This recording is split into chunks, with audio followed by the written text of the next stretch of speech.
அஸ்ஸலாமு அலைக்கும் வரஹ்மத்துல்லாஹி வபரகாத்துஹு. தோழர்களே, நீங்கள் எல்லாரும் ஒரு முக்கியமான விஷயத்த கண்டிப்பாக தெரிஞ்சுக்கோங்க. இந்த ப்ளே ஸ்டோர் ப்ளே ஸ்டோரில் இந்த ஹோலே குரான் அந்த அரபிலையும் இங்கிலீஷ்லையும் டிரான்ஸ்லேட் பண்ணி இந்த ஷேக் அஹமதியாருங்க பண்ணியிருக்காங்க, விட்டுருக்காங்க.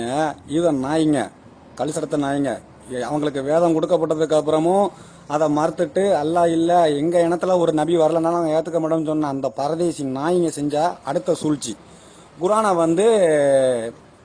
ப்ளே ஸ்டோரில் டவுன்லோட் பண்ணியிருக்காங்க. எப்படி அப்படின்னா, முழுக்க முழுக்க ஊடாக்கல உண்மையை ஃபுல்லாக சொல்லி ஊட அவங்க தனிப்பட்ட கருத்தை, குரானுக்கு மாறான கருத்தை அப்ளை பண்ணியிருக்காங்க. இதை கிட்டத்தட்ட சாம்சங், ஐஃபோனு அந்த மாதிரி மொபைலில் இருக்கிறவங்க, வெப்சைட்டில் இருக்கிறவங்க 1,50,000 பேருக்கு மேலே இது வரைக்கும் டவுன்லோட் பண்ணிட்டாங்க. தயவு செய்து இந்த மெசேஜை நான் இப்போ கீழே அனுப்புகிற அந்த மெசேஜை எல்லாருக்கும் ஃபார்வர்ட் பண்ணுங்க. இது மிஸ்டர் டாக்டர் ஜாகிர் நாயக் அவங்க தான் ஃபார்வர்ட் பண்ண சொல்லி அனுப்பியிருக்காங்க. அவங்க அதை வெரிஃபை பண்ணியிருக்கிறாங்க. அந்த குரானில் நிறைய முரண்பாடு இருக்கு. யாராவது ஆப்பிள் ஸ்டோர், ப்ளே ஸ்டோர்ல இருந்து ஆப்பிள் போன்ல இருந்து அந்த குரானை நீங்கள் டவுன்லோட் பண்ணியிருந்தீங்கன்னா இமீடியட்டாக டெலீட் பண்ணுங்க.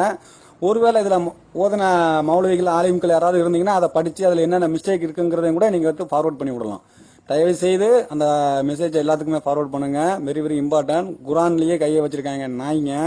அல்லாஹ் சொல்லியிருக்கிறான், இந்த குரானை முழுக்க முழுக்க நாங்கள் பாதுகாப்போம்னு. இந்த குரானை எவனும் எதுலையும் எழுத முடியாது. இந்த குரானை முழுக்க அழிக்கப்பட்டாலும் குரானை மரணம் செய்த தோழர்கள் எத்தனையோ 1,00,000 பேர் இந்த பூமியில் இருக்காங்க. கண்டிப்பாக நம்ம அதை கண்டுபிடிச்சிருவோம். அல்லாஹ் நம்மளுக்கு அந்த ஹிதாயத்தை தந்திருக்கிறோம். தயவுசெய்து எல்லாத்துக்கும் ஃபார்வர்ட் பண்ணுங்க.